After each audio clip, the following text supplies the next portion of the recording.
2023 in politically correct America, how can there be a group singing Fat Man? Making fun of people that are overweight, people that are obese, people that eat too much ice cream, candy, and maybe a turkey, a box of fudge or two. It's 2023. Political correctness. We should not be saying fat man. And look, they make fun. Na na na.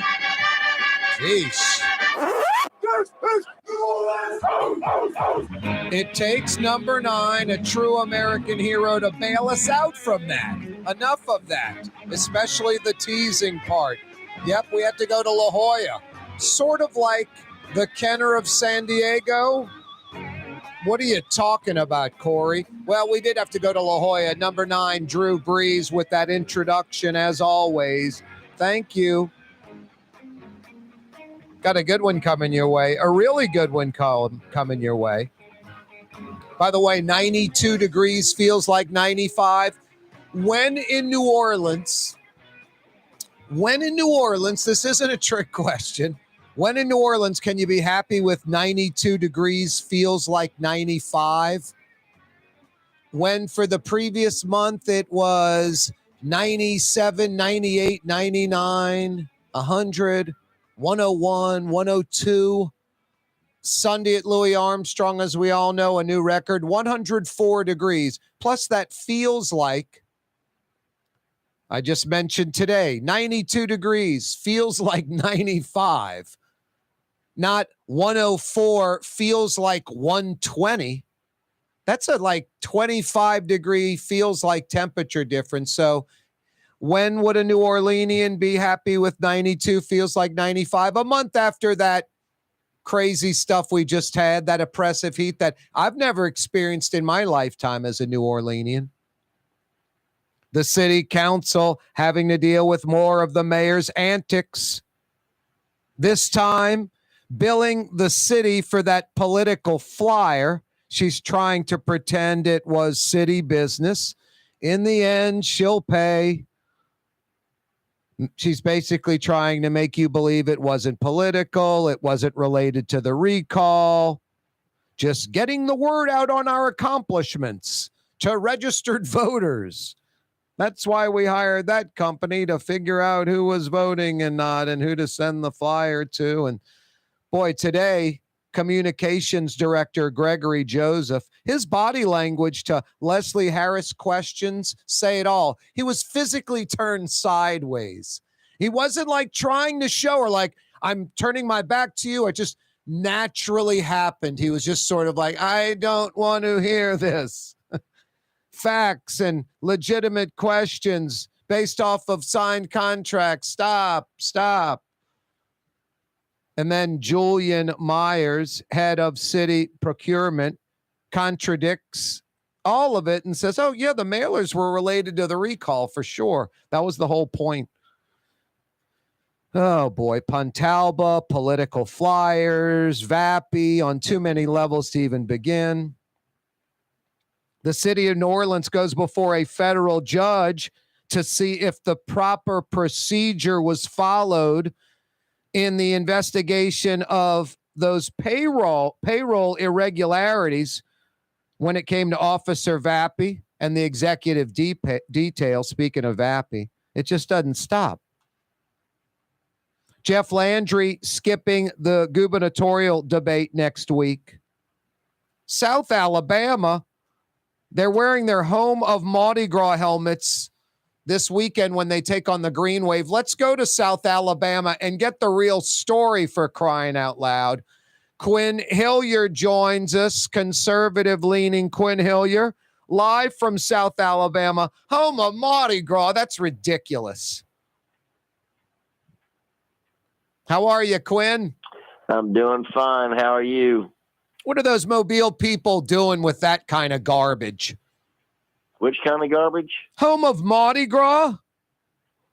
The South Alabama team's coming to take on the Green Wave, and the back of the helmets say Home of Mardi Gras. Well, as a citizen of both cities have something to say about that. Mobile actually did have the first Mardi Gras as we think of it in the New World, or at least in North America. Mobile was first, but New Orleans does it best. So depends on whether you want first or best. Ellis Henican joins us on the program. Ellis, always a pleasure. I'm voting for New Orleans on that one, Corey. Well, Quinn's so smart. He's like, as we think of it, like parades and Mardi Gras. I'm going with Pointe de Mardi Gras, Iberville, Bienville, 1699, celebrating it decades before Mobile, Alabama even thought of it. Excuse me, but Corey, who founded Mobile before they founded New Orleans? Iberville and Bienville founded Mobile before they founded New Orleans. They weren't celebrating Mardi Gras there. There's no Pointe de Mardi Gras south of Mobile. You know what I've noticed? It is just the fact Mardi Gras started in Mobile before it started in New Orleans. It's just a fact. But New Orleans, long ago, so like within a couple of years back in the 1800s, surpassed Mobile as the best. You know what I've noticed, Corey, is that when you're confident, you don't have to brag. We'll just let it hang out there and let people be their own judge. Almost seems silly. These South Alabama uniforms, home of Mardi Gras. People are going to scratch their heads and go, what? Throw me something, Bubba. Oh, boy. How you been doing, Ellis? I'm great. Congratulations on the balmy 92 degrees there. I was celebrating that, Quinn. I said 92 feels like 95. I'm like, when would we celebrate that? After the last month we've all had down here. Have you ever experienced anything like that, Quinn? I meant to go back and look today. As a matter of fact, I was driving to work and thinking of this. I swear 1977, the summer was just as hot. I've got to go back and look at official records, but I can remember looking at thermometers over 100 degrees for multiple days in 1977. So maybe so, but not very often, that's for sure. Ellis, do you remember that? Listen, I'm not a meteorological historian, but everything that I read about this says it's been the hottest summer ever in America. And I know we can debate whether it's global warming or it's just a hot spell, but we've sure been getting a lot of hot spells lately, haven't we? Definitely. All right, I'm going to throw out 1977. All I can come up with is Star Wars, year 2 of the Carter administration. I was 11. I just started watching and understanding Saints and LSU and Tulane Stadium running the ramps. But it was already shut down. The dome was there. Anything 1977 jumping out to you, Ellis, that stands out? No, I'm a little older than you. It was my first year in college, I have to admit. Wow. It was up in balmy Massachusetts, so it was a very different experience. Quinn, you mentioned a few things. Let me see. 1977, the Saints actually were pretty good. Awful. And yeah. No, they were god awful, but they were 1 year away from having their first. No, you're right. 78 and 79 were the 7 and 9, 8 and 8 gimmicks, where the offense was top notch and the defense just wasn't as good as the offense. The offense was a juggernaut. Yeah, exactly. But what else was there when you're 13 years old but Saints? I mean, that was what was important. We're visiting with Quinn Hillyer and Ellis Henican, another edition of Hillyer and Henican, right-leaning Quinn Hillyer, left-leaning Ellis Henican. You can check them out online. Quinn with one N, Hillyer, HILLYER.com, QuinnHillyer.com. Ellis is at Henican.com, HENICAN, Henican.com. You guys ready to jump into all this? Sure. Give it a whirl. All right, we're going to have to go rapid fire over the hour because there's the Trump plea, the Georgia case, the money keeps pouring in, the mugshot, helps with the black community. Can any Republican beat Trump? Can Trump beat Biden? Mitch McConnell, Clarence Thomas, Maui, Proud Boys. You guys ready? That's a lot. Yeah. That's why I said rapid fire rules. Here's the ridiculous part. I babbled about, what do you remember about 1977 so long? We're running up against the first break. Going to knock that bad boy out. And then we're going to come back and tackle all of those topics. Another edition of Hillyer and Henican. Corey Johnson with you. Don't move. The Port of New Orleans is the gateway to global commerce, the economic engine that moves Louisiana and our country forward. For more than 125 years, Port Nola has continued to deliver the goods we use each and every day by river, rail, and by road. No matter what, it all happens right here, delivering Louisiana's future at the Port of New Orleans, your working river. Learn more about your Port of New Orleans. Visit portnola.com. Trey Yen in Mandeville, a New Orleans tradition for over 40 years, serving the finest Louisiana-inspired Chinese cuisine. Open Tuesday through Sunday. Trey Yen. Why wear the same old glasses that everyone else is wearing? Stand out from the crowd. Come to Art and Eyes. Art and Eyes is not your typical eyeglasses store. It's one of the finest eyewear shops in the country, right here in New Orleans, with precision-engineered prescription lenses and gorgeous high-quality frames from the heart of Europe, Japan, and the United States. Our products are thoughtfully curated, and our staff are here to help you find exactly the right frames. Art and Eyes, a magazine as unique as you. Here at the NOLA Coalition, we love our kids and we love our city.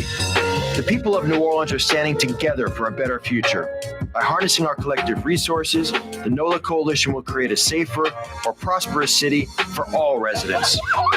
Your support is needed to help reduce violence, invest in our children, and drive generational change. Join now at nolacoalition.info. Did you know Rouse's sells only Angus beef? Angus beef's natural marbling means more succulence and flavor. Whether you choose Rouse's USDA Prime, Choice, or Select, it'll be only Angus beef when you get it at Rouse's. Tastes like home. Dave Miette Insurance Agency. Auto, home, flood, business. 504-556-0809. Dave Miette, INSagency.com. Dave Miette Insurance Agency. Auto, home, flood, business. 504-556-0809. Dave Miette, INSagency.com. Francesca Deli and Pizzeria has over 15 specialty sandwiches, a big 10-ounce burger, and some of the best pizza in New Orleans. Francesca Deli and Pizzeria on Harrison Avenue in Lakeview between Canal Boulevard and West End. Ooh, Leidenheimer, that's what I said. Ooh, Leidenheimer, that's French for bread. Leidenheimer. The French bread of the city of New Orleans. Good to the last crumb. Leidenheimer French bread. When a young man comes in and they walk into our store and you can see they're a little intimidated. Last week, I saw the young man. I said, "Hey, what can I do to give you a hand?" And he said, "Well, I'm here for an engagement ring, but I don't think I'm in the right place." So I got him to my desk, and within an hour, he had purchased an engagement ring, had spent $1,000, and he was treated like he spent a lot more, and I'm sure we have a customer for life. My name is Ken Friend of Friend & Company Fine Jewelers. You've got a friend in the jewelry business. River Cities Total Maintenance keeps you cool, New Orleans. NOLAAC.com is your cool spot. Fausto's Italian Bistro on Veterans Boulevard, where the brothers Fausto and Roland are serving some of the city's finest Sicilian and Italian cuisine. From New Orleans' first family of Sicilian and Italian cooking, Fausto's Italian Bistro on Vets. The Woodhouse Day Spa, with 5 area locations: New Orleans, Metairie, Slidell, Baton Rouge, and now Mandeville. A day of relaxation is just moments away at the Woodhouse Day Spa. WoodhouseSpas.com. Young's Dry Cleaning has free pickup and delivery. That's right. Young's Dry Cleaning has absolutely free pickup and delivery. Home or office, East Bank or West Bank. Call Young's at 288-8381 or online at youngsdrycleaning.com. Yeah, you right. Crescent City and beyond. Corey Johnson with you on a Thursday afternoon. Another edition of Hillyer and Henican. Love to hear from you guys on this one. This Georgia case, I guess Miami and New York, he had the East Coast covered. Now he's kind of filling in the gap. Quinn, your take on Trump's plea and the Georgia case in general? The Georgia case in general is a mixed bag because there are some ways where I think the district attorney wildly overreached, but there are some very specific, less theoretical crimes that she also alleges, and some of those look very, very strong. The problem there is that the strong cases are the ones against Trump's associates, but not necessarily the big conspiracy case against Trump. I'm talking about legally speaking. Morally speaking, Trump was horribly, horribly guilty. Ellis? I don't know. That tape recording is pretty powerful evidence of a guy who's trying to impose corrupt power on local and state electoral officials to get them to change the results of an election. I mean, I think if they can nail that down, they've got that tape, they've got those people on that phone call, they've got him asking him to can't you find 18,000 more votes, just the amount I need to win? I don't know. No one ever knows what a jury will do, but that's going to be some mighty powerful evidence, I think. The problem, let me jump in here. The problem is that this is all being made part of a RICO case, a racketeering case. And she's bringing that's not the right charge to bring against this, in my opinion, and the opinion of many other people, that it's, again, trying to prove that it's some racketeering conspiracy is overreaching and using a law that in itself is constitutionally dubious. And I'm not a lawyer, Ellis, but what Trump says, I'm in 100% agreement with you. But then it also seems like he could just be like, I was just saying, find them, like they're out there. I'm not saying, procure them or create them. Like, I think he could just be very vague on what that meant when I think it's pretty obvious what he meant. But again, I'm not a lawyer. What do you think, Ellis? Well, maybe he'd like to take the witness stand in the case and explain that was just some idle chit chat they were having. He wasn't trying to pressure anybody. They were just talking. Quinn, as you know, although the RICO Act was indeed created with traditional organized crime in mind, over the years, led largely by Rudy Giuliani, ironically, it has been expanded into all sorts of areas of criminal conspiratorial behavior where a bunch of people get together, commit a bunch of acts, some of them legal, some of them illegal, but together have the illegal purpose of committing some overriding crime. The court record is replete with hundreds, maybe thousands by this point of convictions under that legal theory. I don't think we're breaking any ground here, are we? Oh, yeah, you're definitely breaking ground in this use of RICO. And again, I would go back to saying I've always thought, and I'm not the only one, that the way RICO has been used, now granted this is a state RICO case, not a federal RICO case, but the way RICO laws all across the country have been used get very, very close to violating the Constitution. That said, she could have charged Trump with more specific, less complicated crimes to prove than with RICO, and I think she's going to have trouble getting 12 jurors to agree that Trump was head of a racketeering conspiracy. I think it's bad legal tactics as well as bad legal theory.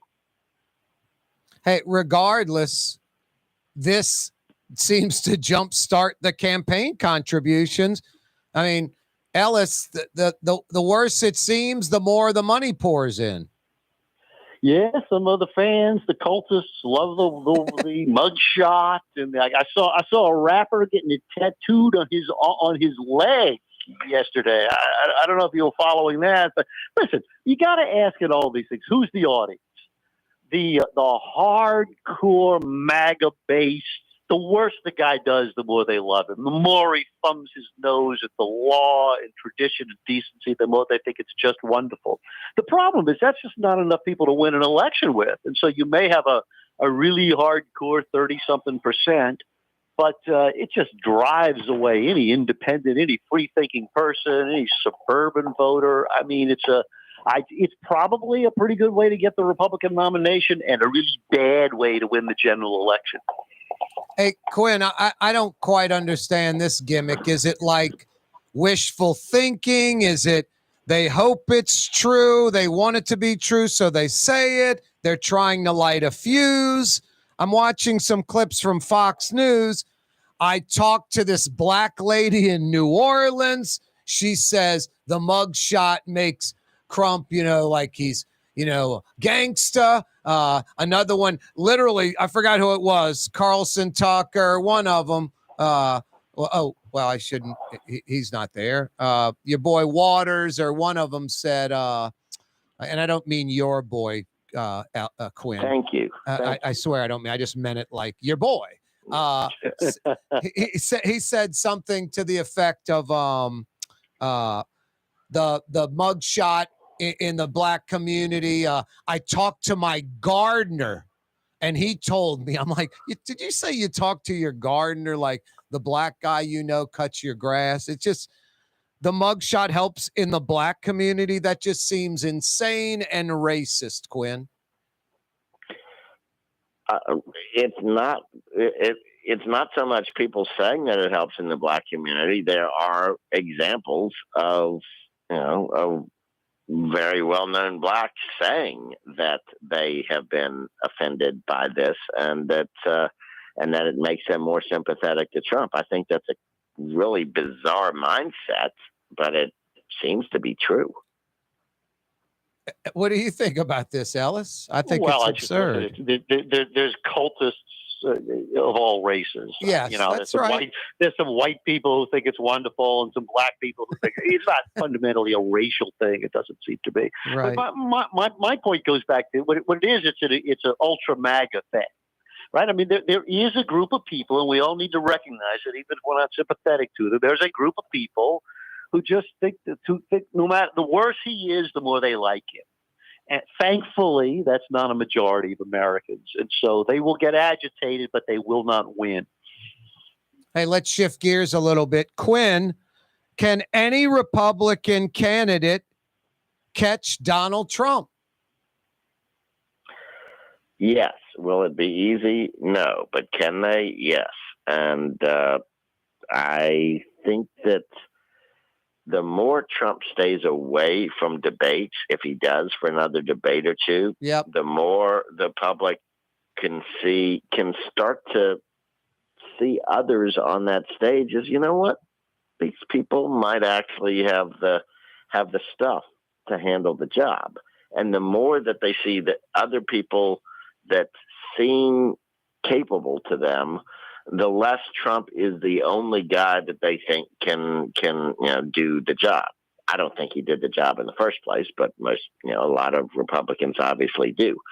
I think if somebody emerges, and it could be Nikki Haley, who did a good job in the first debate, if somebody really emerges again in the second debate or builds on the first debate performance, suddenly Trump has to deal with one person that can take him on head to head. And anytime you get somebody head to head, you got a 50% chance of winning. But in reality, what you're talking about, it's a long shot. The prohibitive favorite is Trump. He's the person to beat, right? Oh, he's definitely the person to beat. But you ask, can he be beaten?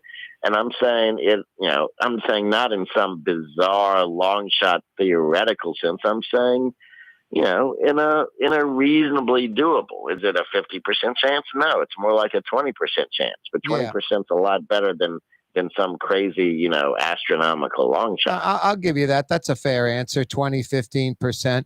Ellis, can any Republican catch up to Trump? Well, Quinn's right about that. I mean, it's not going to be easy, but yes, I would add one log to this fire, though.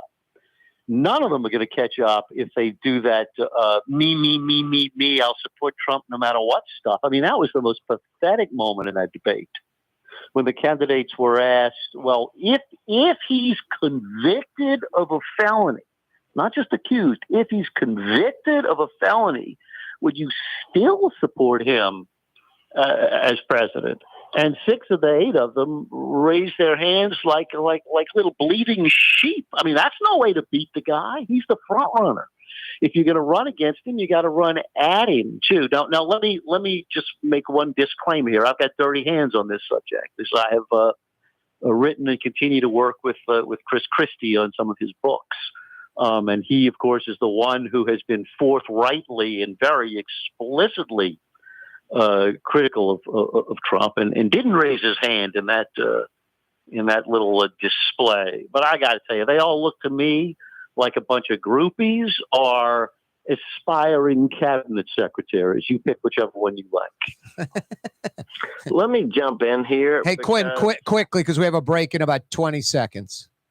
Okay, I've got a really good thing that I just saw on Twitter to talk about after the break. Okay, perfect. Looking forward to hearing that. Also, Quinn and Ellis, is there a quagmire with the Republican Party in the sense that they're backing Trump? No Republican can beat Trump, apparently, and then Trump can't beat Biden. Think about that. Coming right back. Ladies and gentlemen, in this Lamarck Automotive Complex is something called Quick Lane. Tires, wheel alignments, struts, servicing your transmission. We're doing all makes and models. It doesn't have to have been purchased from us. It's for you. It handles your lifestyle with your budget in mind. And we want to get you in and out as quick as possible. Quick Lane, you got to come see it. You're going to love the experience. Right there at Williams Boulevard in Kenner. For over 20 years, serving healthy, fresh, authentic Middle Eastern cuisine, Lebanon's Cafe. In the Carrollton section of Uptown on the streetcar line, Wednesday through Monday, 11 a.m. to 9:30. Lebanon's Cafe. For us, it's really relationships. And if you care about the relationship, you're going to do the right thing for the customer all the time. When we're in design process of a custom-made piece, I have a test that says, if I wouldn't give this to my wife, I think we should pass and start over. If it's not perfect, it's going back to the shop. We're going to start all the way over. My name is Ken Friend of Friend & Company Fine Jewelers. You've got a friend in the jewelry business. Dave Miette Insurance Agency. Auto, home, flood business. 504-556-0809. Dave Miette, INSagency.com. Dave Miette Insurance Agency. Auto, home, flood business. 504-556-0809. Dave Miette, INSagency.com. 1970 was an exciting time in New Orleans. The first Jazz Fest was held, the city hosted its first Super Bowl, and the first Helm Paint location opened on Earhart Boulevard. While the floppy disks, mood rings, and pet rocks may have come and gone since the 70s, Helm Paint has grown to become your premier source for quality Benjamin Moore products, competitive pricing, and personal service. Please visit one of our locations today and we'll meet our competitors' prices on any identical product. Helm Paint and Benjamin Moore, let us steer you in the right direction. Helm Paint and Supply. For Leidenheimer Baking Company, producing the perfect French bread is more than a vocation. It's a sacred mission. And for 5 generations, they've used the same time-honored process, baking their signature loaf with its crisp crust and delicate center, unique and still good to the last crumb. From the finest French Quarter restaurants to your local po' boy shop, for over 125 years, New Orleans' own Leidenheimer. Here at the NOLA Coalition, we love our kids and we love our city. The people of New Orleans are standing together for a better future. By harnessing our collective resources, the NOLA Coalition will create a safer, more prosperous city for all residents. Your support is needed to help reduce violence, invest in our children, and drive generational change. Join now at nolacoalition.info. For game-changing innovation, look to the Latrim family of companies located in Harahan. Intralocks, a Latrim company, changed the game when they invented modular plastic conveyor belts over 40 years ago. These belts and innovative Intralocks technology are transforming movement in manufacturing facilities around the world. Intralocks is a dynamic global company now hiring in production, warehousing, shipping, and more. If you want to be part of our successful team, visit Latrim.com. That's LAITRAM.com. When USA Today ranked the 10 best must-visit New Orleans restaurants for travelers, Mid-City's own Katie's made the list. USA Today says Scott Craig is chef-owner at Katie's, a much-loved Creole-Italian eatery that draws armies of regulars for lunch, brunch, and dinner. A neighborhood spot where locals congregate and New Orleans-style hospitality rules. Indeed it does. Katie's in Mid-City. The Woodhouse Day Spa, with 5 area locations: New Orleans, Metairie, Slidell, Baton Rouge, and now Mandeville. A day of relaxation is just moments away at the Woodhouse Day Spa. WoodhouseSpas.com. It's another edition of Hillyer and Henican. Corey Johnson with you. Quinn Hillyer is with us. Ellis Henican's with us. Quinn, you're going to have a follow-up point to what Ellis was saying? Well, we're talking about Trump and people sucking up to Trump. And just as we were talking about that, I'm scrolling through Twitter, and here's a name y'all haven't talked about in a long time, but will recognize as Louisianans, former Governor Bobby Jindal. I was one of the last remaining Jindal defenders toward the end of his term. I didn't like everything he did, but I think he got blamed for a lot of things he shouldn't have gotten blamed for. I don't think he got the credit for a lot of things that he should have gotten credit for. And then he ran for president in 2016, and he was blistering against Donald Trump. He called him an unstable narcissist. Well, guess where Governor Jindal is now? He's out with a column today that says the key line is, who failed so miserably for all those years when Republicans could have provided an alternative to the decline of America? Was it Donald Trump? No, it was the old Republican establishment. And it turns out he's got a column in Newsweek that is one of the most sickening Donald Trump suck-up pieces I have ever seen. And it's just embarrassing for somebody who's smart enough to know better, who does know better. And he basically goes on and says that he calls Trump a blue-collar billionaire and makes light of the of all the bad things that Trump has done. Something's gotten into our former governor, but he's way offline here. Any comments on that, Ellis? I'm going to leave Quinn to do the wrestling of the man that he once admired and the man we face today. But it's a larger syndrome, right? I mean, that's you can find. Yeah, as you know, Quinn, you can go through and scroll back and look at a lot of quotes that many of the sycophants gave in the 2016 campaign about Lindsey Graham, you name it, about how terrible Trump was. Listen, one thing politicians tend to be good at is sniffing out where the power is. And once Donald Trump gained control of the Republican Party, ambitious, lesser politicians wanted to attach their stars to him. And there is no group of whom this is more true than 6 of the 8 current people who are now seeking the Republican presidential nomination. And you know the calculations they're making, right? It's 2 things, I think. One is what I was joking about before, which is some of them may want to roll in some imaginary future Trump administration. But another one is that they hope that if Quinn's scenario happens, that if these criminal charges or lightning or something else harms Trump, they want to be there to soak up those Trump voters. They want to be plan B for the extreme MAGA crowd. And so they're so nervous about saying anything critical of Trump because they think the Trumpies will be mad at him if they do. It's meant that they're completely tongue-tied. They can't make their own case. They can't come after the big guy in the race. and it just makes them look neutered, I think, and that's no way to win a presidency. I think you're right. Now, I wish we could talk about how god-awful Joe Biden and Kamala Harris and the Democrats are, but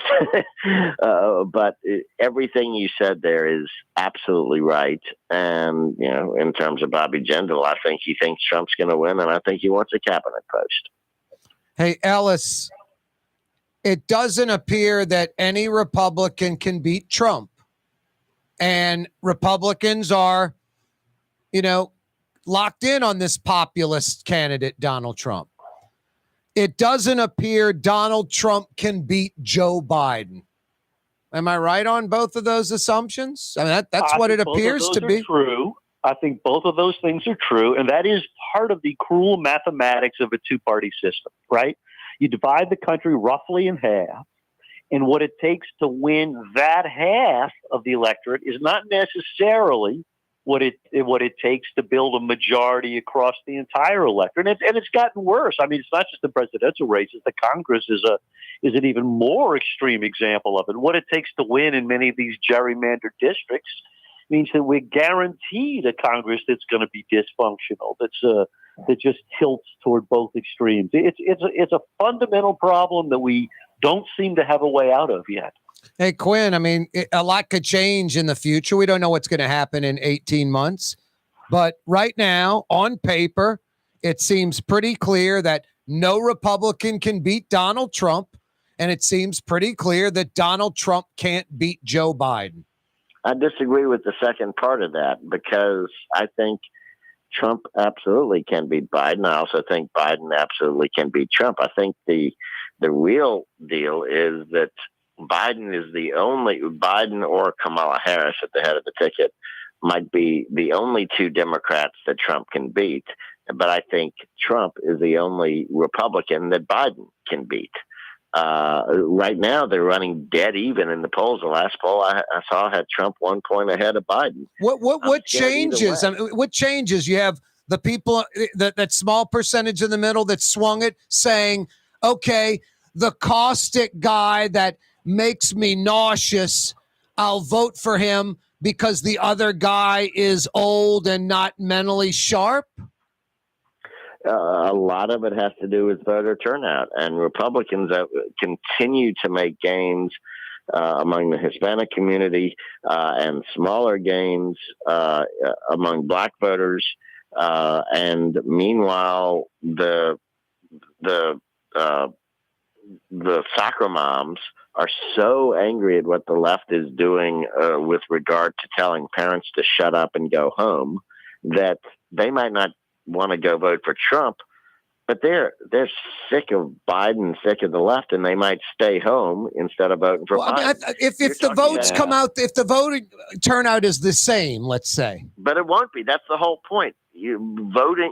Elections are not necessarily won by the same group of people. But you're voting. counting on the people that sort of swallowed and said, I'm voting for Biden because Trump disgusts me to not show up and vote. Yeah, let me give you an alternate. Let me give you an alternate. That's what wins elections is voter turnout. Let me give you an alternate read on these trends, Quinn. I think you're reading it wrong.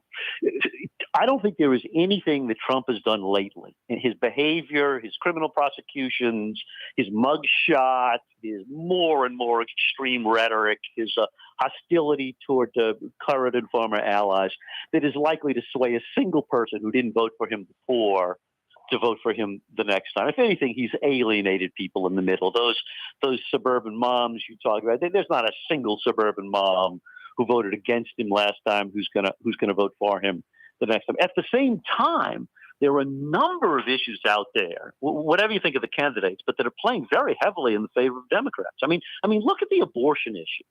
Right? Think of the impact that one issue has been having in the midterm elections and all of these special elections. In literally like 18 straight special elections, Democrats have, I think the number is something like 10% overperformed what they had done previously in those races. And abortion's got a lot to do with it. The decision in the Dobbs case, the extreme approach that the anti-abortion legislatures have been pushing have really been a huge gift to Democrats. And you watch that issue not have a big impact on 2024. Trump doesn't have to have a lot of people that voted against him vote for him. He has to have a lot of people that voted against him stay home, and that could very well happen when you have most people, when it comes down to it, if there is an incumbent, they vote on whether or not they like the incumbent. And Biden is unbelievably, well, actually very believably unpopular. People are furious about the economy, and the model could be Virginia, which had become a heavily blue state, and suddenly Republican Glenn Youngkin won it by writing the issue of parents' rights.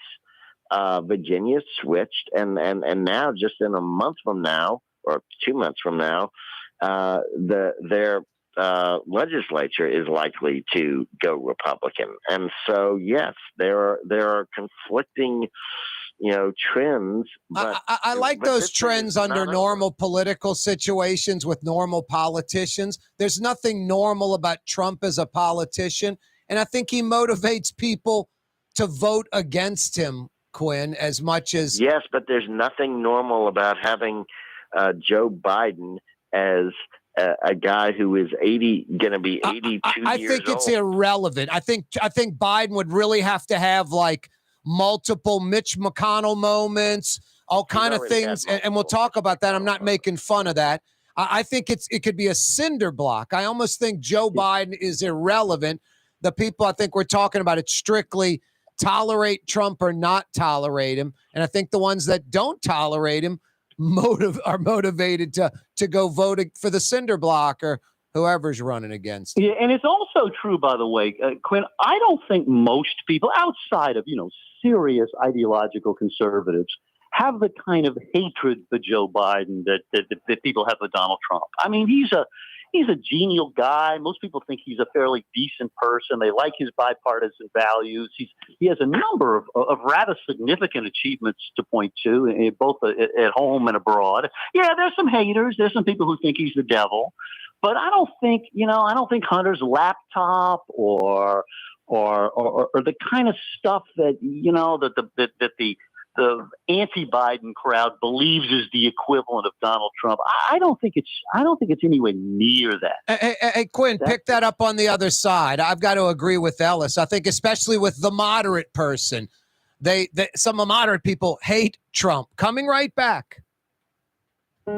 Being a part of people's lives, from an engagement ring to a wedding band. Before you know it, the wedding day is here and groom and bride are exchanging gifts on that day. And not too long after that, there's baby gifts to have. And I just enjoy being part of other people's family, saying, Mr. Friend did my engagement ring and he did my mom and dad's engagement ring. My name is Ken Friend of Friend & Company Fine Jewelers. You've got a friend in the jewelry business.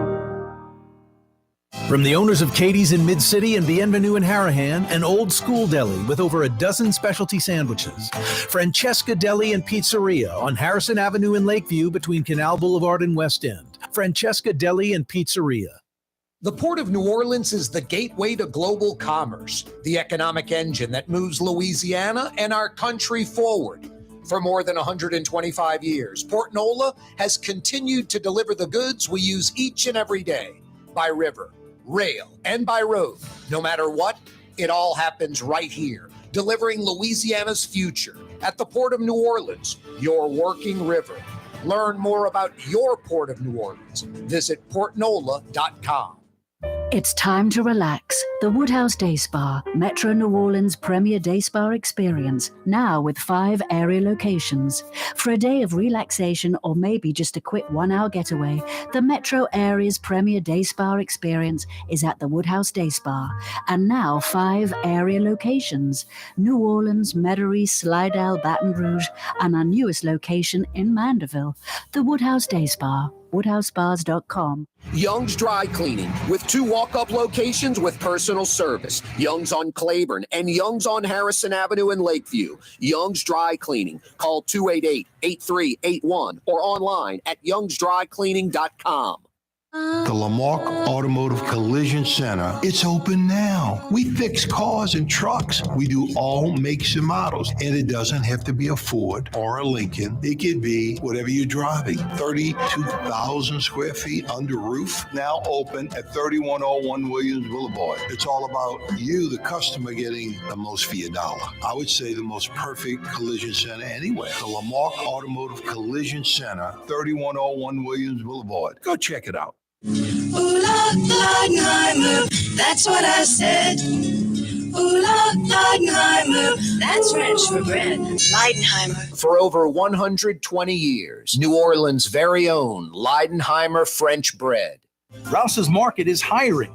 With 65 stores, full or part-time employment, and flexible scheduling, Rouse's has a job for you, or maybe even a career. Apply at any Rouse's store or online at rouses.com. Fausto's Italian Bistro on Vets has daily lunch specials Monday through Friday, and their entire lunch menu is available too. Open 11 a.m. through 2:30 p.m. For the finest in Sicilian and Italian cuisine, Fausto's Italian Bistro on Vets.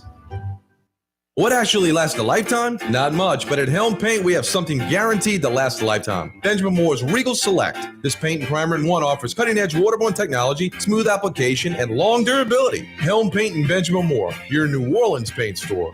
Dave Miette Insurance Agency. Auto, home, flood, business. 504-556-0809. Dave Miette, insagency.com. Dave Miette Insurance Agency. Auto, home, flood, business. 504-556-0809. Dave Miette, insagency.com. Here at the NOLA Coalition, we love our kids and we love our city. The people of New Orleans are standing together for a better future. By harnessing our collective resources, the NOLA Coalition will create a safer, more prosperous city for all residents. Your support is needed to help reduce violence, invest in our children, and drive generational change. Join now at nolacoalition.info. Another edition of Hillyer and Henican. Corey Johnson back at you. What do you think, Quinn? I think extreme political folks hate the people on the other side. I think regular Republicans, Democrat, Independents, whatever, people that go, hey, it's time to vote, pick a candidate. They may dislike someone on the other side. I think some of those folks hate Trump. He's caustic. I think Ellis makes a really good point. Those are the same arguments that I was also making in 2016 when nobody, up until the night of, up until the results started coming in election night, nobody, including Trump, thought that he could beat Hillary Clinton. That's right. And guess what? He did, because people in the media, people, the whole pundit class doesn't understand that the public also really is disgusted with the left, and they could not stand Hillary Clinton. They cannot stand the policies of the left. They cannot stand having government tell them how to live their lives, what to do, tell them what to do with their businesses, put all these regulations on them. They can't stand an IRS that the left has just added 87,000 more agents to. The fact is that you have just as much disgust in the middle with people on the left as there's disgust in the middle with Donald Trump, which is why either side can win and either side can lose unless one of the parties decides to jettison their front runners and get somebody new and different and less corrupt and less old. I would say take it. Go ahead, Ellis. I got to tell you, I hear that argument on Newsmax. I hear that argument on One America and on some corners of Fox. I don't hear regular people talking like that. Honestly, because you're living in this idea, Quinn, of the oppressive wokeness, and I mean, I know you can find people who are shouting about that, But when you go through life, I think most people. I'll give you a good example, right?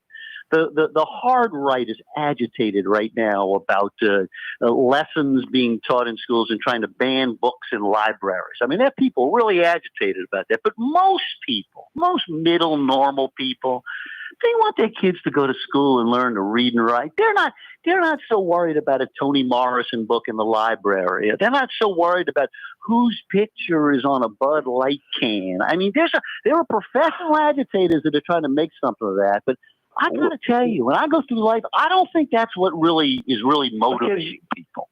You live up in Manhattan. The results of elections do not bear out what you're saying. Glenn Youngkin just switched Virginia from a strongly blue state to winning the governorship for Republicans. In 2000 and I forgot what year he first ran, but for years and years and years in Florida was a swing state. It came down to 1% of the vote time after time after time. Ron DeSantis got reelected by a landslide in supposedly swing state Florida by emphasizing just the issues that you are saying nobody cares about. And clearly, there are voters out there that care about it. And look what's happening now, right? Even DeSantis is essentially throwing in the towel on Disney. He's booed when he shows up at the Jacksonville shooting gathering. I think you're talking to too many crazy right wingers, Quinn. I don't think that's I'm looking at election results. I don't think you have your finger on normal Americans on that thing. That's Newsmax talk. That's not human being talk. I point to election results. He won by a landslide, and Glenn Youngkin in Virginia switched a liberal state to a Republican. Hey, guys, real quick. We got like 2 minutes. Super rapid fire. Quinn, Mitch McConnell, does he need to retire? But then Fetterman, Feinstein, Biden, all in the same boat? Mitch McConnell should probably step down from leadership, but he doesn't necessarily need to step down from office. Ellis? Yeah, I don't know what his health situation is. It's very hard and painful to look at, but it may mean something. It may mean nothing. The guy's been a pretty darn effective leader. I don't always like him, but the guy's a pretty he's a sane operator in a crazy place. I'll say that. Hey, Ellis, Clarence Thomas, he likes nice stuff that's free. Oh, God. I mean, listen, this is just wrong to have these guys being hustled around on private planes by billionaires. Ask yourself if it were a billionaire you didn't like doing it to the other side, how you'd feel about it. They got to get ethics laws. The guy probably ought to be driven off the court. It's clearly corrupt. It's a terrible impression. He ought to. It's a shameful situation, and I think you'd have to say that no matter who did it. Hey, Quinn, Clarence Thomas, he likes nice stuff that's free. So did Ruth Bader Ginsburg. So does Sonia Sotomayor. Why isn't ProPublica, the supposedly neutral investigative news organization, focusing as much attention on all the free stuff that they got, which is almost the equivalent of what Clarence Thomas got? There needs to be ethics reform, but Thomas has broken no existing rules. Quinn, 5 seconds. How does Maui happen in the United States? 5 seconds. Takes more than 5 seconds to answer. Sorry, Ellis. I mean, I don't see it as a huge conspiracy. I don't either. It just seems like it shouldn't happen in the United States. That's all. Hey, did Joseph Briggs, the Proud Boy leader, 17 years? Is that too much? 5 seconds, Ellis. Too much time? He seems like a pretty dreadful character. I don't know the details of the crime enough, but I mean, I'm not that sympathetic to him. I'll tell you that. Yeah. Quinn? No, 17 years is not too much. I think he got what he deserves. You guys are great. Thanks so much for joining us, as always. Fun to be with you. You can find Quinn at Quinn Hillyer. One N in Quinn. Hillyer spelled Hillyer. QuinnHillyer.com. What's that, Blue Boy? You like Quinn's website? And what? Ellis is at Henican.com. Henican. And you like Ellis's website too, huh, Blue Boy? Corey Johnson with you. 5 o'clock Power Hour next. You're on the neutral ground with Corey Johnson. On TV on Cox Channel 4 and Spectrum Channel 333. Also on YouTube. On radio at NOLA Talk 93.9 FM, WSLA New Orleans. Hi, it's Ken Friend from Friend & Company Fine Jewelers. You've got a friend in the jewelry business. Come see us over on Maple Street in Uptown. Friend & Company Fine Jewelers Breitling time, 5 p.m. River City's total maintenance keeps you cool. River City's total maintenance keeps you cool. River City's total maintenance keeps you cool. NolaAC.com, your cool spot. River City's total maintenance keeps you cool. NolaAC.com, your cool spot.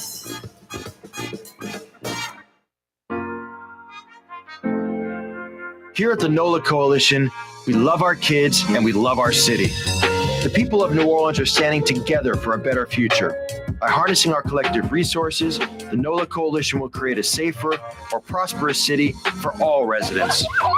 Your support is needed to help reduce violence, invest in our children, and drive generational change. Join now at nolacoalition.info. Dave Miette Insurance Agency. Auto, home, flood, business. 504-556-0809. Dave Miette, INSagency.com. Dave Miette Insurance Agency. Auto, home, flood, business. 504-556-0809. Dave Miette, INSagency.com. Young's Dry Cleaning has free pickup and delivery. That's right. Young's Dry Cleaning has absolutely free pickup and delivery. Home or office, East Bank or West Bank. Call Young's at 288-8381 or online at youngsdrycleaning.com. For game-changing innovation, look to the Latrim family of companies located in Harahan. Intralocks, a Latrim company, changed the game when they invented modular plastic conveyor belts over 40 years ago. These belts and innovative Intralocks technology are transforming movement in manufacturing facilities around the world. Intralocks is a dynamic global company now hiring in production, warehousing, shipping, and more. If you want to be part of our successful team, visit Latrim.com. That's LAITRAM.com. The Neutral Ground with Corey Johnson. Susan Spicer joining us on the program. Even when they presented me the award, the people that I look up to the most, Frank was there and Donald Link was there. It does cause you to reflect back and think about your whole career. Maybe the Ella Brennan Award says that to you, like I've arrived. It certainly is kind of the ultimate honor when it comes to cooking and hospitality in New Orleans and the world. New Orleans style talk gumbo, served daily. Doesn't get much better than that, huh? Hi, this is Joey Helm. My dad, Bunky Helm, had a vision of a locally family-owned store serving the residential and commercial paint needs of New Orleans. I think Dad would be proud of today's Helm Paint and Decorating, and here's why. We have the best technical staff in the business, providing the best color matching service in Southeast Louisiana. Perfect matching for any color and any brand. And we'll save your colors so you don't have to save those old cans. Helm Paint offers free 2-hour delivery. Our in-store decorators will assist you on deciding what color and type of paint to best showcase your home. But most importantly, as your local independent Benjamin Moore dealer, our products provide the greatest value in the paint industry. Superior coverage, and Benjamin Moore paint simply covers better and lasts longer. New Orleans is a city of vibrant color, and no one else provides the paints of New Orleans like Helm Paint and Decorating. Visit any of our 6 locations or online at helmpaint.com. Helm Paint, Helm Paint, let us do you right. Helm Paint and Supply. Ford F-150, #1 seller in America. What about in the USA? Let's see, what about in the world? Who sells more trucks than Ford? Nobody. It's because the Lamarck team is the real team. All that makes it happen is one goal. Everybody having a great experience at Lamarck Ford. We became #1 for a reason, because we're good. And we need to prove it every day, every deal, all the time. For us, it's really relationships. And if you care about the relationship, you're going to do the right thing for the customer all the time. When we're in design process of a custom made piece, I have a test that says, if I wouldn't give this to my wife, I think we should pass and start over. If it's not perfect, it's going back to the shop. We're going to start all the way over. My name is Ken Friend of Friend & Company Fine Jewelers. You've got a friend in the jewelry business. Landry, That's what I said. Ooh, Leidenheimer. That's French for bread. Leidenheimer. 5 generations, family owned and operated. Leidenheimer French bread. Rouse's, New Orleans grocery store. Rouse's has the only full-service grocery stores both in the French Quarter on Royal Street and in the CBD on Baronne in the old Sewell Cadillac building. The Rouse's on the river, Tchoupitoulas at Napoleon, is in a century-old warehouse. And uptown on Ferret at the corner of Valence is Rouse's all-new boutique store. With 7 locations in Orleans Parish, Rouse's is New Orleans grocery store. Rouse's Markets. Taste like home.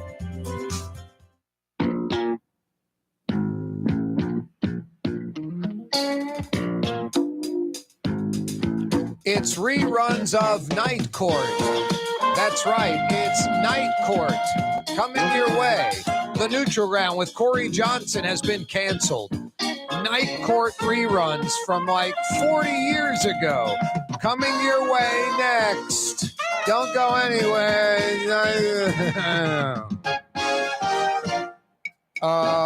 Where's Mr. Drew Brees number 9 when you need him? 2-minute drill. There he is. Thank you very much, Mr. Drew Brees, for that introduction. Yeah, you right, Corey Johnson back at you. 92 feels like 95. Cha-ching. We will take that, especially after that last month of insane high temperatures and even more insane feels like temperatures. 92 feels like 95, and it ain't no jive. Hey, tomorrow it's September. August behind us. Well, maybe 6-7 weeks away from jettison the entire summer behind us. 5 o'clock powwow on this Thursday, brought to you by Home Paint and Decorating. When you got to paint in Metro New Orleans, do it once, do it right. You go to Helm Paint and Decorating. 7 locations featuring that high quality Benjamin Moore paint. You'll never, ever have to paint your house again. They'll steer you in the right direction. Helm Paint and Decorating. Hey, they'll deliver too. Free 2-hour delivery anywhere in Metro New Orleans, East Bank, West Bank, North Shore. Helm Paint and Decorating, 5 o'clock power hour. Brought to you by Helm Paint and Decorating. The city council having to deal with more of the mayor's antics, this time billing the city for the political flyer during the recall, trying to pretend it's city business. The mayor wants you to believe it wasn't political, it wasn't related to the recall. Just, getting the word out of all the great stuff we're doing. In the end, as always, she will pay. Communications Director Gregory Joseph, you got to check this stuff out. Leslie Harris, council person, asking him questions. Joseph, turns sideways. Talk about crazy subconscious body language. Just guilty, almost squirming in the seat. Wanted to have nothing to do with legitimate questions based off of facts and signed contracts, just squirming. And then gets, contradicted by Julian, who is it? Julian Myers, maybe, the head of the city's procurement. He says, no, the mailers were related to the recall, saying the exact opposite. Crazy situation. The city of New Orleans goes before a federal judge to see if proper procedure was followed in the investigation of the payroll improprieties or irregularities when it came to Officer Jeffrey Vappie and the executive detail. I mean, my God, the Pontalba, the political flyer, the Vappie stuff. It's crazy. What do all of those have in common? Bad choices, abuse, corruption, wasting taxpayer money, wasting taxpayer time. Jeez, Mayor, just relentless. Jeff Landry skipping the first gubernatorial debate. That's next Thursday. He will do the Next Star debate a week later. He says the Urban League influence on next Thursday's debate is keeping him out of there. Hey, if you missed the 4 o'clock hour, you missed a lot. Another edition of Hillyer and Henican Right-leaning Quinn Hillyer, left-leaning Ellis Henican. Always good. Always good stuff. Corey Johnson with you. Jeff Dorson is with us with the Humane Society of Louisiana. He desperately needs your help. This is just typical. People call. They have an animal in need, in distress, needs a surgery, has folks ready to adopt this animal after the surgery, need money for the surgery. And believe me, the surgery, whatever it costs, if it costs $1, Jeff's getting it done for 40 cents. And the vet who's doing the surgery is not making any money or very little. It's really done as efficiently and as effectively as possible. Does that pretty much cover it, Jeff, on a macro level? It does. It's like a daily mini, rescue operation somewhere around the state, because the state doesn't provide many resources or parishes. So imagine hundreds of square miles with no resources and all these stray animals hit by cars, starving, thirsty, infected with diseases. So it's a real challenge to keep up. And as more people get on social media, they reach out for more help. So I'm juggling 10 or 12, mini cases a day, and we need more help. And it just means just donating. We'll get the job done. Just give us a little bit more resources. Yep. Or a lot of resources if you care. The level of giving is based on the level of how much you care is one way to look at it. So if this is something near and dear to you, we can make it happen. And we're just not doing a Band-Aid. We're trying to get to the actual systemic source of why this is happening. We're talking to elected officials and lawmakers all the time, asking them to fund this. Everybody has a budget. They just don't want to put it in there. And we're telling them there has to be room for this. These are essential services. So it's a challenge because they're not used to it. They think somebody else is going to handle it, or they just don't care. Jeff Dorson's with us from the Humane Society of Louisiana. Hey, Jeff, that's sort of the macro picture. The micro picture, a specific situation. Fill us in on this beautiful dog with the broken jaw. Yep, an emaciated reddish hound dog walks up to a family in Greensburg, St. Helena Parish. They try and feed and water it. All the food drops out of his mouth. He's obviously in distress and pain. There's no local shelter. The parish doesn't even have a vet. They have nothing. Big wasteland. They call us. I get involved. I get engaged. I care. I see the picture.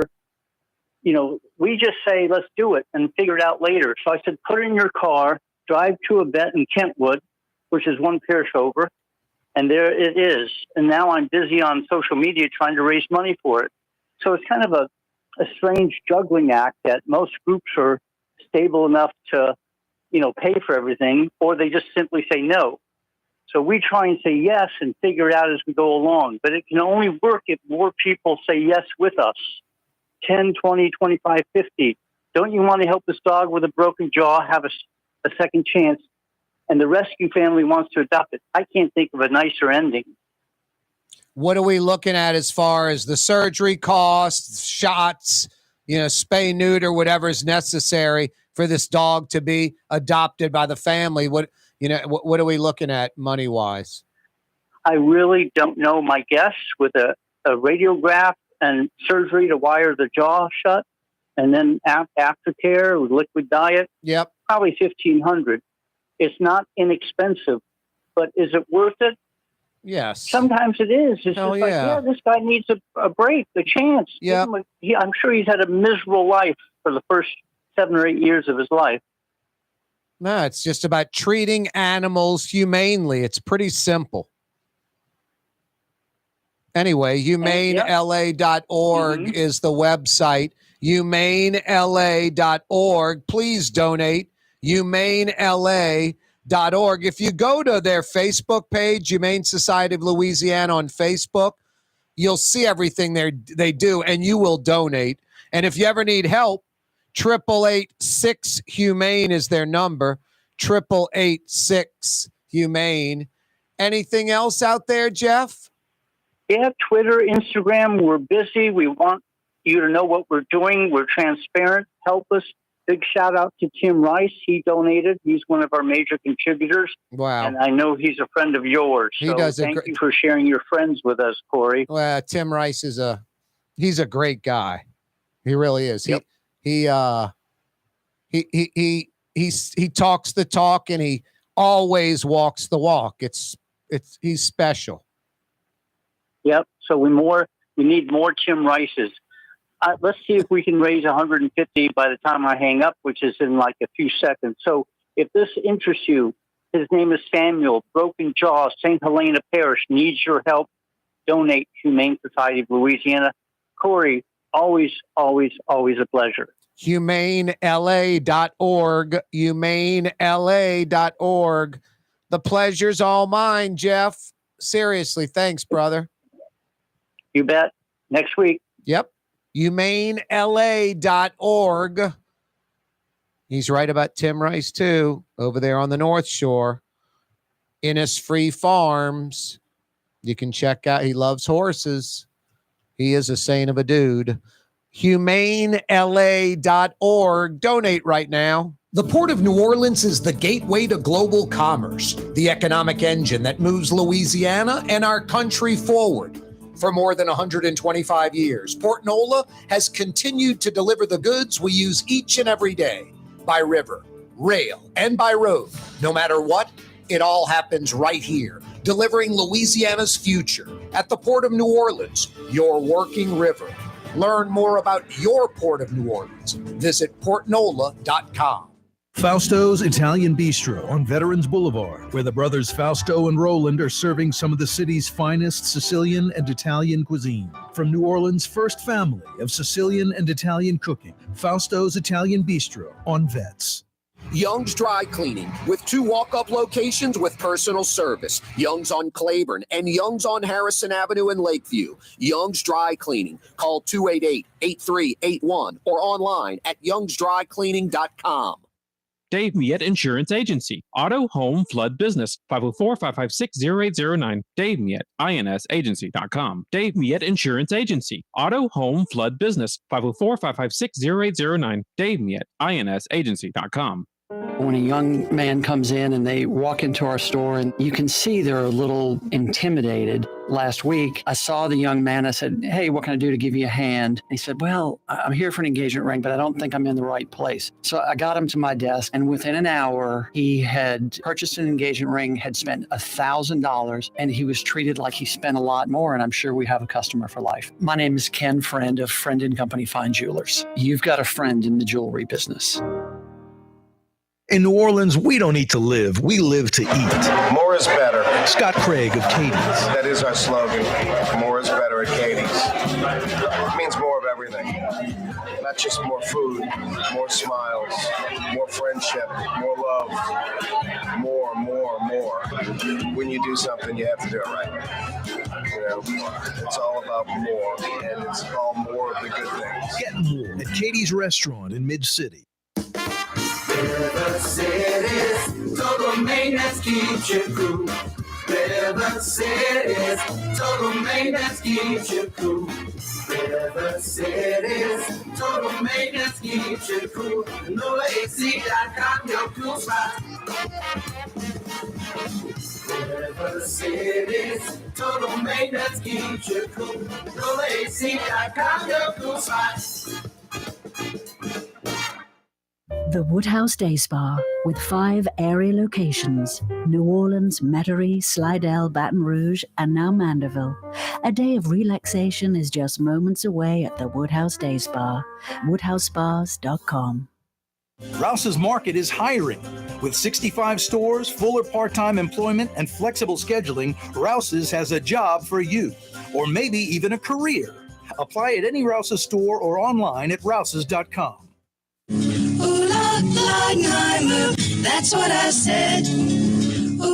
Leidenheimer, that's French for bread. Leidenheimer. Served in New Orleans' finest restaurants, Leidenheimer French bread. There's a Middle Eastern restaurant that's less than 5 minutes from where Causeway and River Road meet, Lebanon's Cafe.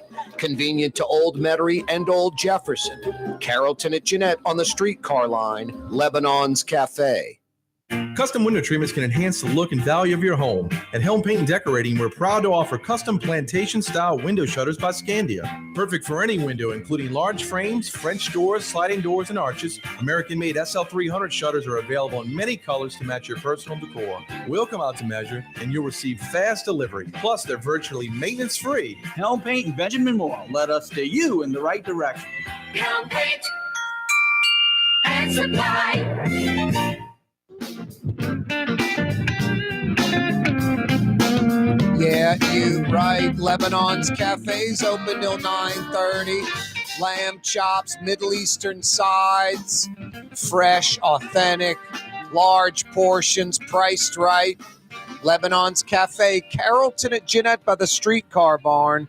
Tonight for dinner, Lebanon's Cafe, 92 degrees, feels like 95. Yeah, you're right. We've turned the corner. Hopefully we've jettisoned, this extreme heat, and we get just into our normal deal. Next, 6 weeks or so, we'll 86 summer altogether and move into fall. You know what that means? Starting this week, actually. Football. Fall and football. September starts tomorrow. It's game week for the Wave. They're 23rd ranked.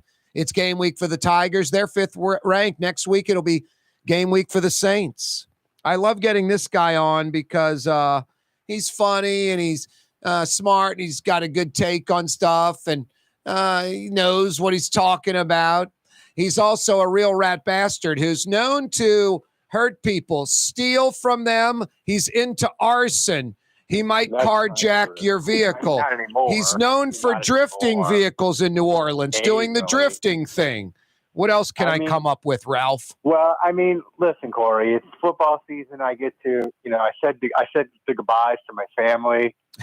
I said I'd see him again. I'd see him again in February. Literally. And, it's a couple of months. Daddy's going to be busy gambling, making sure the vig gets done, and the bookies and all that. I kissed him goodbye. I packed my son a lunch. I'll see him in February. From what we understand, you live on a futon in Eric Paulson's closet. Eric Paulson doesn't. He has security, man. He lives in the nice neighborhoods. He knows. I can't get within 400 yards of Eric Paulson. They don't let you into those types of areas, huh, Ralph? No way. Hey, Channel 4 weekly column, at least once a week early morning, busting on Eric Paulson, right? That's right. And listen, we have fun in the morning.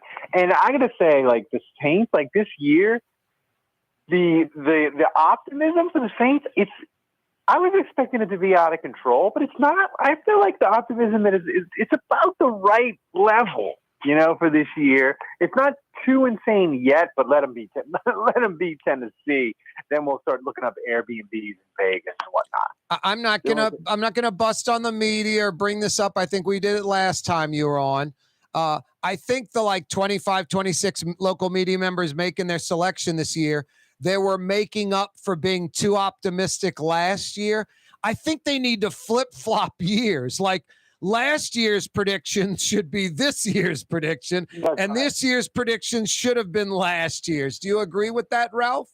Yeah, the thing is with last year was, and listen, I was guilty of it a little bit too, in that, because they won games with Jameis Winston at quarterback, we talked ourselves into it. But the thing was, Jameis, when he played those started those 7 games for Sean Payton, he wasn't good. He did, the Saints just won in spite of him, and they didn't really throw the ball that much. They were bottom 5 in passing yards, and they kind of hit him. And once they got to last year and the defense, which ended up really good at the end of the year, but Jameis, he's in year 9 or 10. He is what he is, right? And he's just the 23rd best quarterback in the NFL.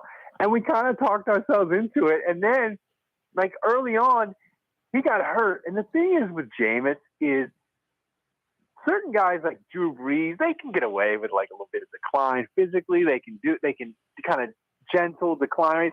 Jameis, man, we should have known. Like that he, to me, Corey, even this preseason, like he's never looked the same since Devin White tried to kill him. Like he just doesn't look like the same guy even. So we got fooled, but this year we're coming back and also too, Corey, the NFC South and the AFC South are just dreadful. And the Saints get to play both of them.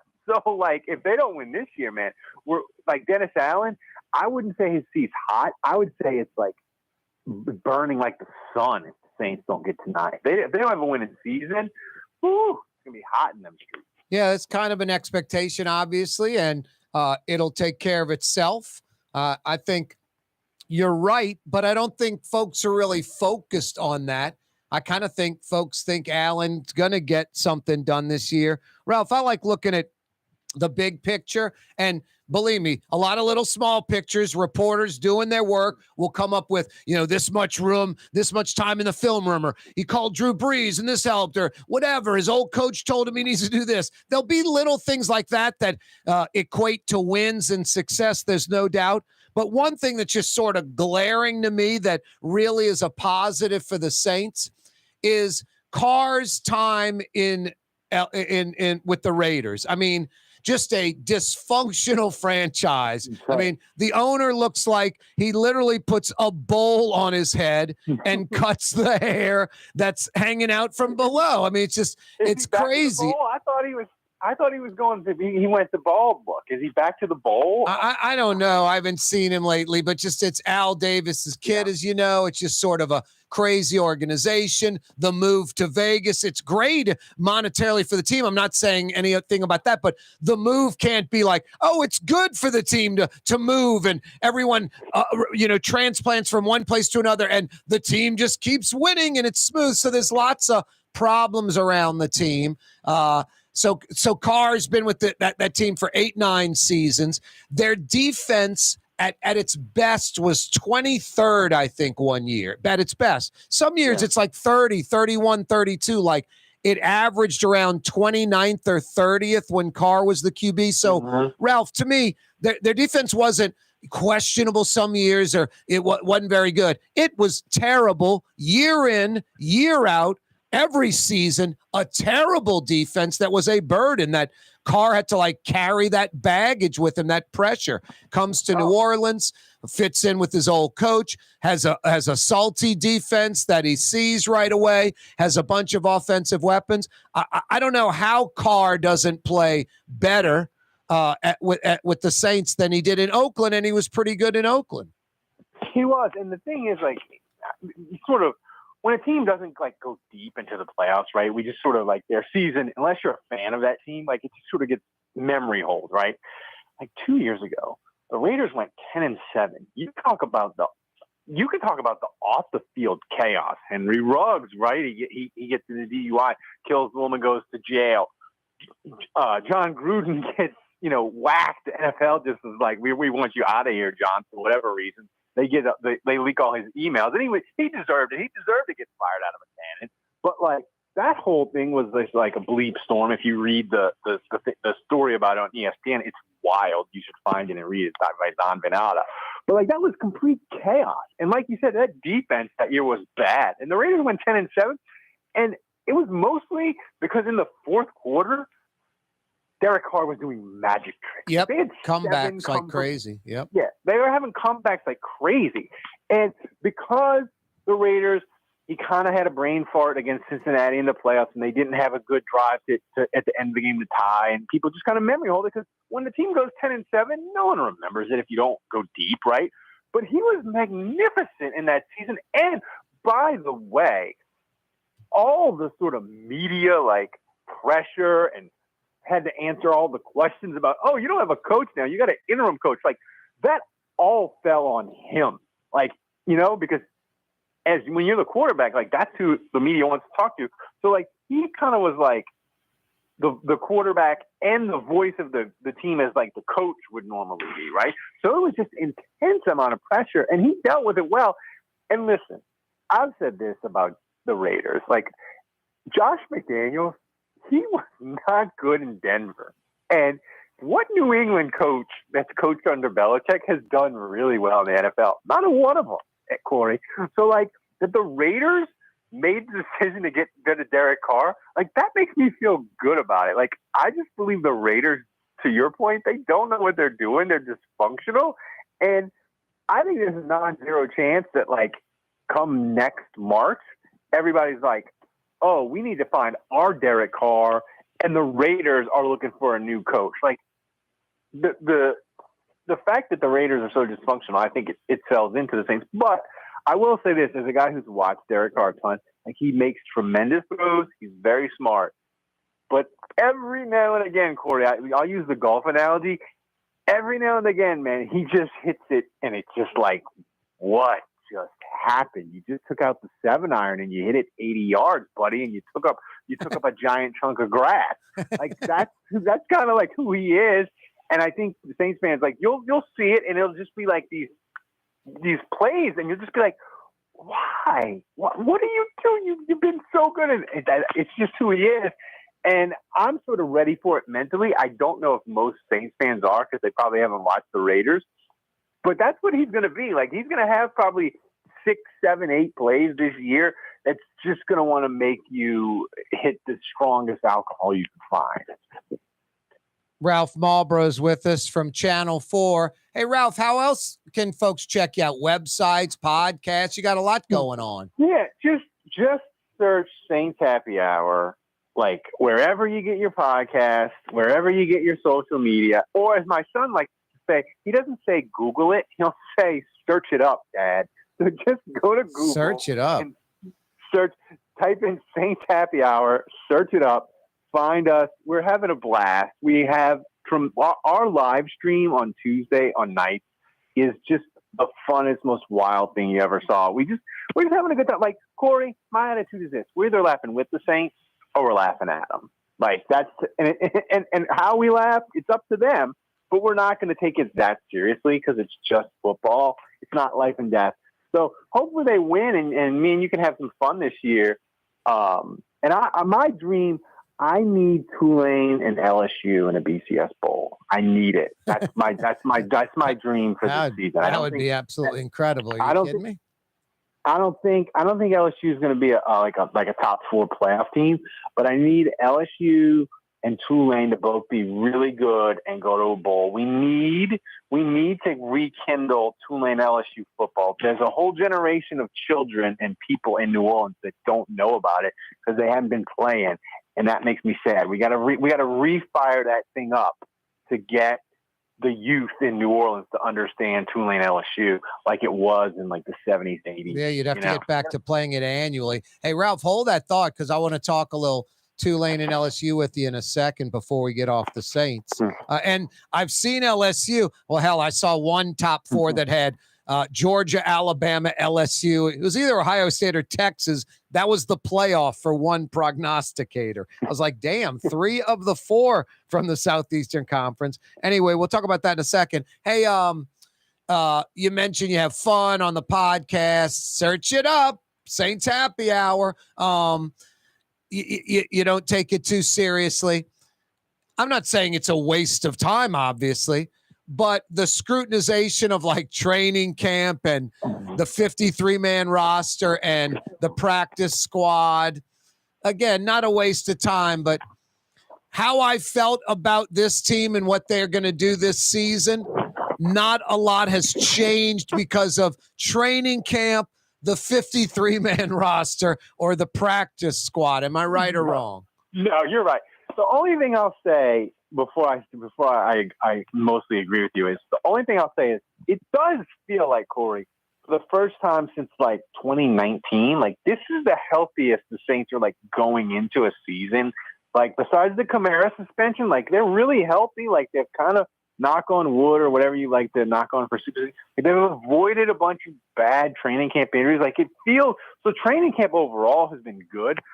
So that's different from the last couple of years. But I agree with you. Like the thing is, it's a 53-man roster. It's like, you know, like, oh, this guy made it. Like once the season starts, we care about who plays. And the only thing with the roster is that really annoys me is like people get so upset. They're like, oh my God, he'll never clear waivers. I'm like, 99 out of 100 times, that guy you think is never, ever going to clear waivers totally is going to clear waivers, because every team has like 3 dudes who made 4 plays in the preseason, and their fans think exactly the same. I mean, when was the last time the Saints cut a guy in the preseason and really, really, really regretted it? You know? And the only thing that's interesting, really interesting thing about training, the only really decision that we're going to care about, Corey, in the end, not the bottom of the roster. The only thing we're really going to care about, let's be real, is kicker. Like, that's what we're going to care about. And Dennis Allen better get it right. Yeah, new kicker, new punter, youth movement, younger team by like 2 years on average. Lots of new faces. No, I like everything so far. I'm all in. I'm going to see what happens. And when things are flying for real a week from Sunday in the Dome, Ralph Malbrough's with us from Channel 4, from Saints Happy Hour podcast. Search it up. Hey, Ralph, you say you like to have fun with the podcast. Is Sean Payton in Denver? Payton falling flat on his face, having fun? It is. I mean, I'm not going to lie.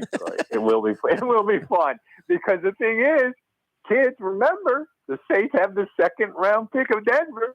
So, like, if Denver turns out, if they churn out like a 6-11 or a 7-10, suddenly that's a top 40 pick, right? Boy, they got about 8 old Saints on that roster.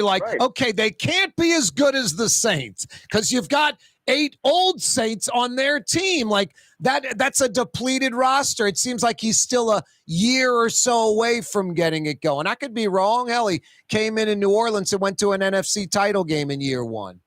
Well, I saw a meme on Twitter, and people may, depending on the age of people who listen to the show, they may not get it. But it was like 4 pictures, and it was Sean Payton. And the first picture was a picture of him at the Denver press conference, and then it slowly fades, and he turns into Bum Phillips. And if you're an old Saints fan, you know that's Bum. Like, Bum came to the Saints and basically just built the Oilers East. Like, that's what he did. He's like, I want Leon Gray, I want Earl Campbell, it was Ken Stabler. Like, it was all, he just imported all the extra oil. So that's the thing. I think the hard part with Denver for Sean Payton, Corey. You're in the AFC? You're in the AFC. That's the hardest part. But I mean, you might have more great quarterbacks in the AFC than any time in the history of the NFL as a whole. Oh, if the Saints, if everything breaks right for the Saints, and I'm not saying it will, but if everything breaks right in the NFC, they could be a number 1 seed. If the Saints were in the AFC, if everything broke right, they might go 9-8, 10-7. Like, that's the difference in the quality of the conferences this year.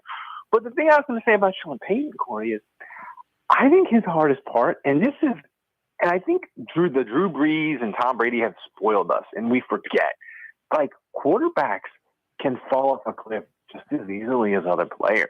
And I look at Russell Wilson, and, like, if he's completely cooked, like, it's not so much that because they'll keep Sean Payton. I think they've committed to him longer. But their cap situation, if Sean Payton, after this year, say they go 7-10 or 8-9, and it's clearly like Russell Wilson's cooked. Yeah. Like, it's not so much that they won't let Sean Payton move on from him. It's that they'll let him do it, but it's a nuclear bomb on their cap, and it makes it really difficult for them to figure out who's next. And I just looked at Russell Wilson in the playoffs, and I mean the preseason this year, Corey, and he just looks like a guy. His mobility is not quite as good. And the thing is, we forget about Drew Brees is you can argue whoever the best quarterback of all time. But I think, and I truly believe this, I'm going to make an argument. You're never going to see another quarterback like Drew Brees. You're never going to see an under 6 foot dude throw from his tippy toes in the pocket and not be mobile. Like, all the short quarterbacks that succeed in NFL history. Yeah, they're rolling out there. Yeah. Yeah, they're mobile and they don't age RPO well. Stuff. Yeah, Brees wasn't doing any of that. He was just flinging it from the pocket. You're right. It's crazy. And I think, like Russell Wilson, like if his mobility, it looks like 15, 20%, not the same. And like he doesn't throw over the middle.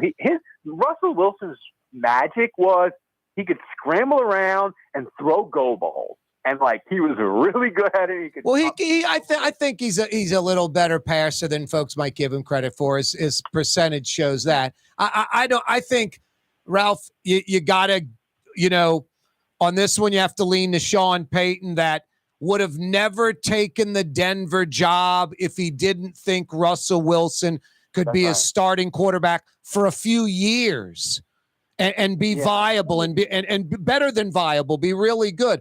I think he watched too much film. He watched the whole offseason, and he's like, these are all fixable things. They put him in bad situations. I'm going to do like I did with Breeze. What Russell Wilson's great at, we're going to run the hell out of that.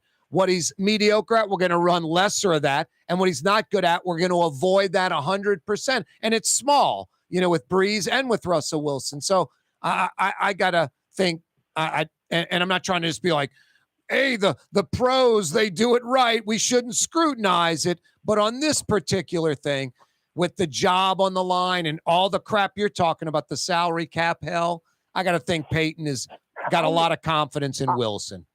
I think what's going to happen to Denver is he's going to run the playbook that he ran for the Saints in 2021. He's going to be like, listen, Russell, we're going to play awesome defense. You're not going to screw this thing up. And I'm going to kind of hide and protect you. But like you said, the problem is that formula in the NFC with Denver's roster would work great. In the AFC West, that is a hard climb, my friend, to 9-8. It just is, because when you're playing in the NFC and you get to play Baker Mayfield twice, and you get to play Bryce Young, and you get to play, the Saints, they get to play the Texans, and they get to play all these terrible teams. You can play the game. You can just be like, let's just not lose this game. The other team will throw up all over themselves. Yep. And we'll win. No, you're right. But when you're playing Kansas City and you're playing the Chargers, you get thrown up on. Yeah. Well, you've got your quarterback. You can't be like, hey, Russell, just go 18 to 25 for 210 and a touchdown and don't turn the ball over. Like I think what I think Denver's going to be? Denver's going to be a giant pain in the butt to play, but they're not going to win as many games. I think that's pretty accurate there. I think they're a 500-ish ball club. It might be like the last year that he coached the Saints, kind of like that, 9-8 gimmick, barely above, head above water. I agree. Hey, Ralph, can you hang on? We'll come back and talk a little LSU and Tulane. Yep. Ralph Malbrough is with us from Channel 4. Also, search it up. Saints Happy Hour podcast. Leidenheimer French bread, roast beef po' boy. They did not cut my roast beef po' boy in half. It was so strange. I just, had it to go po' boy. I was going to go grab a knife in the kitchen and cut. I just tore it in half myself because it's that great Leidenheimer French bread. Perfect for the po' boy sandwich. If it's a great po' boy in New Orleans, it's being served on Leidenheimer French bread. And then you get sort of the opposite end. You go to these high-end restaurants, and they take that loaf of Leidenheimer French bread, and they heat it up in the oven, and it's piping hot, and then that room temperature butter. You can knock out the whole loaf by yourself. Served in the city's finest restaurants, served on those po' boys you love, good to the last crumb. Leidenheimer French bread since 1896. Leidenheimer Baking Company. Dave Miette Insurance Agency. Auto, home, flood, business. 504-556-0809. Dave Miette, INSagency.com. Dave Miette Insurance Agency. Auto, home, flood, business. 504-556-0809. Dave Miette, INSagency.com. Rouse's, New Orleans grocery store. Rouse's has the only full-service grocery stores both in the French Quarter on Royal Street and in the CBD on Baronne in the old Sewell Cadillac building. The Rouse's on the river, Tchoupitoulas at Napoleon, is in a century-old warehouse. And uptown on Ferret at the corner of Valence is Rouse's all-new boutique store. With 7 locations in Orleans Parish, Rouse's is New Orleans grocery store. Rouse's Markets. Taste like home. River City's total maintenance keeps you cool. River City's total maintenance keeps you cool. River City's total maintenance keeps you cool. NolaAC.com, your cool spot. River City's total maintenance keeps you cool. NolaAC.com, your cool spot. From the owners of Katie's in Mid-City and Bienvenue in Harahan, an old school deli with over a dozen specialty sandwiches. Francesca Deli and Pizzeria on Harrison Avenue in Lakeview between Canal Boulevard and West End. Francesca Deli and Pizzeria. For game-changing innovation, look to the Latrim family of companies located in Harahan. Intralox, a Latrim company, changed the game when they invented modular plastic conveyor belts over 40 years ago. These belts and innovative Intralox technology are transforming movement in manufacturing facilities around the world. Intralox is a dynamic global company now hiring in production, warehousing, shipping, and more. If you want to be part of our successful team, visit Latrim.com. That's LAITRAM.com. For Leidenheimer Baking Company, producing the perfect French bread is more than a vocation. It's a sacred mission. And for 5 generations, they've used the same time-honored process, baking their signature loaf with its crisp crust and delicate center, unique and still good to the last crumb. From the finest French Quarter restaurants to your local po' boy shop, for over 125 years, New Orleans' own Leidenheimer.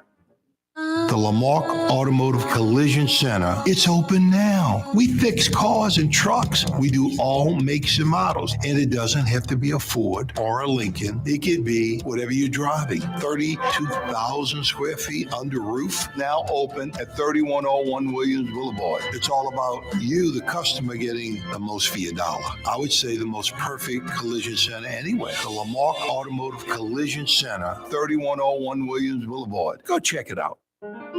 For us, it's really relationships. And if you care about the relationship, you're going to do the right thing for the customer all the time. When we're in design process of a custom made piece, I have a test that says, if I wouldn't give this to my wife, I think we should pass and start over. If it's not perfect, it's going back to the shop. We're going to start all the way over. My name is Ken Friend of Friend & Company Fine Jewelers. You've got a friend in the jewelry business. Why wear the same old glasses that everyone else is wearing? Stand out from the crowd. Come to Art and Eyes. Art and Eyes is not your typical eyeglasses store. It's one of the finest eyewear shops in the country, right here in New Orleans, with precision-engineered prescription lenses and gorgeous high-quality frames from the heart of Europe, Japan, and the United States. Our products are thoughtfully curated, and our staff are here to help you find exactly the right frames. Art and Eyes on magazine, as unique as you.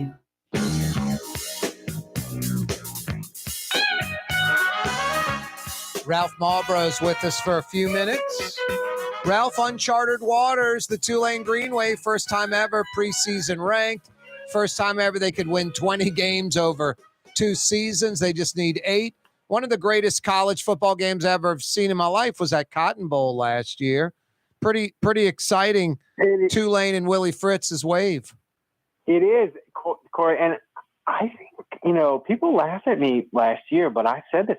I think Willie Fitz is the greatest coach in Tulane history. And to me, he was always like the perfect fit, and here's why. He's older, and last year, if he didn't leave after winning the Cotton Bowl and beating USC, and I don't know exactly what happened with Georgia Tech. The rumor was that it was almost done, and then it fell apart or whatever. But if he didn't leave over that, I don't think he's leaving Tulane. And here's the thing, Corey. Tulane, as long as he's churning out 6-7 wins, they're never going to get rid of him. They're going to build him a statue. And that's the good thing for Tulane. People maybe listen or not could be 7-5. But Tulane, sustained winning is something I'm 48 years old. They've never really done my entire life.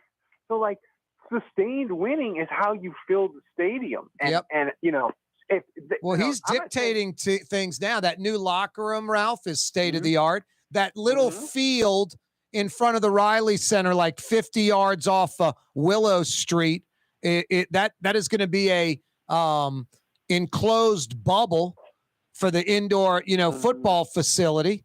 And then, when the football team's not using it, it'll be like it was before, that field for flag football and soccer or whatever. It's about 80 yards. It's not a full field, but still, when the, university alums, they're committing millions to the football program, that says a lot. It was the opposite before. It's like, how can we avoid, money going to the football program? Well, and I think too, the thing is with Tulane, and people, another thing, they may take this the wrong way, but I think Tulane has figured out how to market their football team, and that they market it like it's a minor league baseball team. It's like, hey, it's an affordable ticket for a family. It's a fun outing.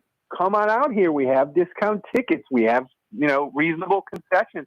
It's fun. Our stadium's cool. It's easy to get to. No, I push that. I'm like, Fred and Brenda Smith and Sally and Jimmy, the kids, they live in Luling. They got no connection to Tulane at all.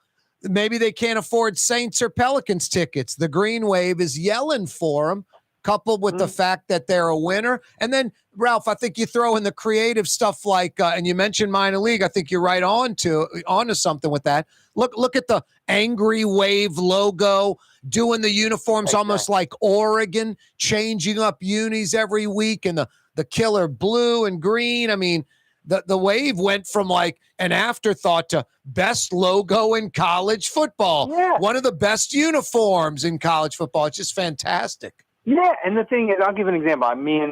We went out to the Dynamo game last night, Houston Dynamo, the MLS team, and we brought my son, who he's really into soccer, but like the Dynamo, we walked in, handed him a little orange cup, they handed him a flyer, and get kids to get excited, and they're like, hey, I had a great time. I want to go again. Oh, it's only it's only $15, $20 to get in, and I just think Tulane combine that with Willie Fritz, knowing that they're going to be a competitive team. Yep. And by the way, they're recruiting. Like Tulane has bumped it up a level. Like they're not on Alabama and LSU level, but you look at the recruiting rankings. Like Tulane's pulling some 3-4 star, and you look at the teams that they're competing against and winning against. Yep. In recruiting wars. Like it's coming along.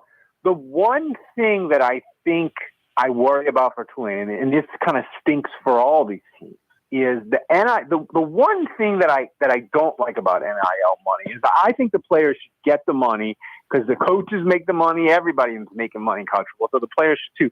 The one thing I hate is now you have the transfer portal, and you could have a situation where this year Tulane has 3, 4, 5 really good freshmen, a really good freshman corner or a linebacker or whatever.